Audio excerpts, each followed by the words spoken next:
Hi, and welcome to my channel where I make dishes inspired by some of my favorite video game characters. Today's dish is inspired by Aerith or Aerith from Final Fantasy VII. Whether you met her as a cute bundle of polygons or a beautifully full-rendered Cetra, my mind immediately goes to desserts when I think of Aerith because of her sweet demeanor. I'm sure there's a huge amount of sweets Aerith would love, but I think specifically about her two main colors, pink and yellow, and am reminded of one of my favorite fruity combinations, strawberry and banana. I decided on a strawberry sweet roll with the banana glaze, and it turned out even better than I expected. While I don't know if Aerith is actually a good baker or not, I could totally see her sharing these rolls with all of the friends she has met along her journey.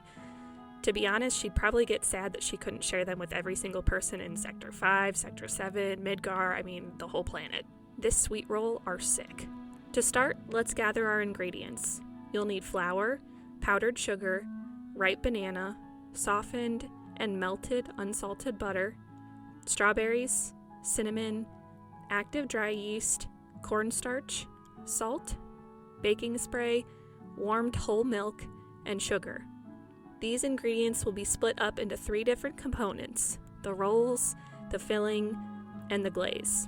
First, you'll grab 1 cup of whole milk. Spilling it is optional. To warm the milk, I usually just put it in the microwave for 15-second increments until it reads about 100 degrees Fahrenheit on a thermometer. The dough is the largest and most important ingredient here, and it's what we are starting first. Here's all the ingredients we'll need for the dough.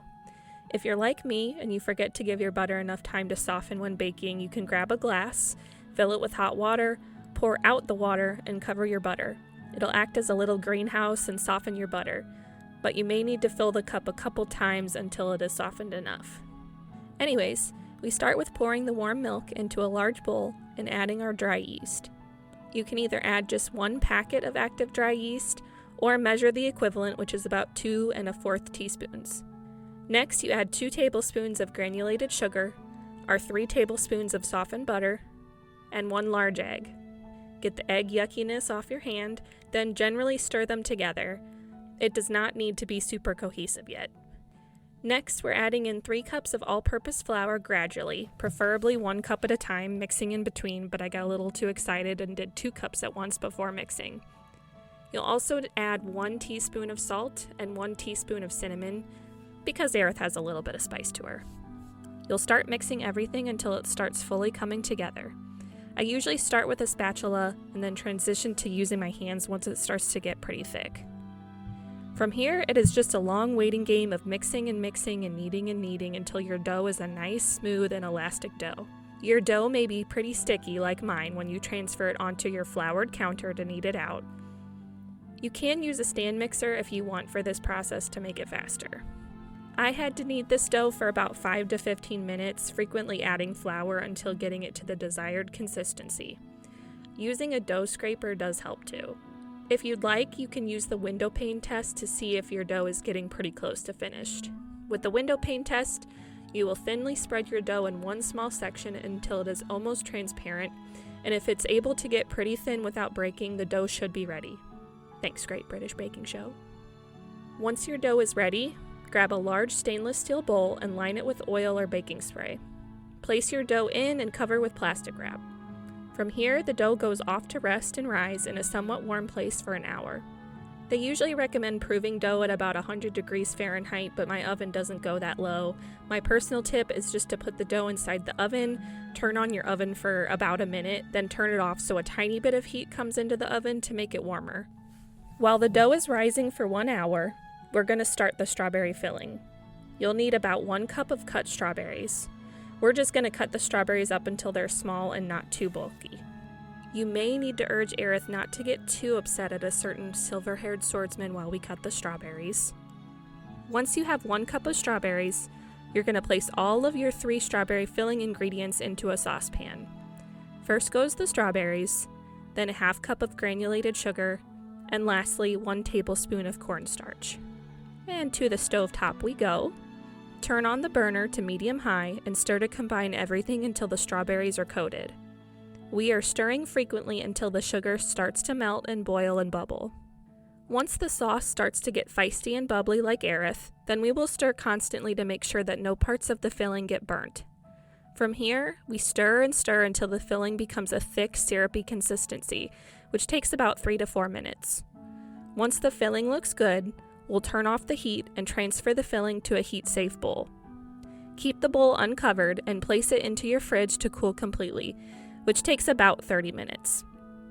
Then you'll likely have a few minutes to yourself while the dough is rising and the filling is cooling, so feel free to grab a seat while you wait. Once your filling has cooled and your dough has risen, spray a 9x13 baking dish with oil and set that to the side. Grab your dough, punch it down to release the gas, and move the dough over to a lightly floured surface. Manipulate the dough with your hands and a rolling pin until you have formed a 12x18 inch rectangle.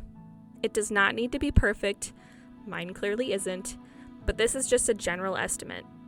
With the dough ready, grab your strawberry filling and spread with a spatula in the center of the dough. You will leave about an inch margin without filling on every side of the rectangle. Spread the filling out until it is a nice, thin, and even layer. Now from here, the process will get a little messy. Start on one of the shorter ends of the dough and start rolling the dough tightly away from you, like a log. Again, it does not need to be perfect. Once the log roll is done, we're going to cut the log roll into 12 1-inch rolls using either a sharp knife or uncoated floss. Either way, like I said, it's going to get messy and that's okay. The filling will likely start to get everywhere, and the rolls might not come out in the most perfect shapes, evidenced by my video. With the extra filling that comes out of the log roll, feel free to just spread it on top of the finished rolls as you go. It will look like a crime scene, but we won't talk about whose it could be. Once your rolls are all placed into your baking dish, it's time for them to prove and rest again, this time for 45 minutes. Again, you'll have some free time to yourself. Take this time to complete some of the nearly impossible combat challenges in Final Fantasy VII Rebirth if you'd like. The timer inevitably goes off again, and we can remove our rolls from the oven, which would become even more puffy after resting. Don't look at this one. Preheat your oven to 350 degrees Fahrenheit. While my oven is preheating, I decided to start on the banana glaze, which requires our last 4 ingredients. Melt 1 more tablespoon of unsalted butter. I did this in my microwave. Then mash your ripe banana up until it is mushy like baby food. If your oven finishes preheating during this process, feel free to prop the rolls into the oven whenever you are ready. We're going to bake the rolls for about 16 to 20 minutes, or until they are starting to become a nice golden brown. Now back to the banana glaze. We will add about 3 tablespoons or more to taste of the mashed banana to a separate bowl. Then our melted butter, 1 3/4 cup of powdered sugar, and a pinch of salt. Take a whisk and mix the bowl up until the glaze becomes a smoother consistency. It won't become fully smooth because of the mashed bananas, but you'll notice that the powdered sugar will be dissolved. I ended up adding a tiny bit more banana to the glaze as it just wasn't banana enough for me, but after this it is just right for me. It'll go great on the strawberry rolls, and you can even use it for other desserts like peanut butter cookies.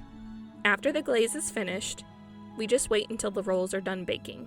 And the rolls are done, we're going to let them cool for about 5 minutes before we add the glaze. Once they have cooled and we've assembled just a few of our friends, now it's time for the final touches. Drizzle the banana glaze on top of the rolls, and feel free to add as much or as little as you'd like. There will likely be some left over, so if you want to dip them in it, you can as well. And with that, the rolls are complete. Time to grab one and try them out. These rolls are so good, kind of like strawberry banana milkshake in cinnamon roll form. They are light and fluffy, and there's so many of them, which means they're great for sharing or having many left over. And besides being a little messy, they're not too complex to make. They just take a little bit of time and love. Maybe it doesn't mean much that Aerith would love these rolls because she'd probably love anything you'd give her, but this dessert might even make Cloud high-five her, which would make her day. The recipe card is in the video description if you'd like a more quick and concise version to give it a try. And please like if you want a bite, subscribe for more geeky treats, and comment what foods Aerith reminds you of. Thanks for following along.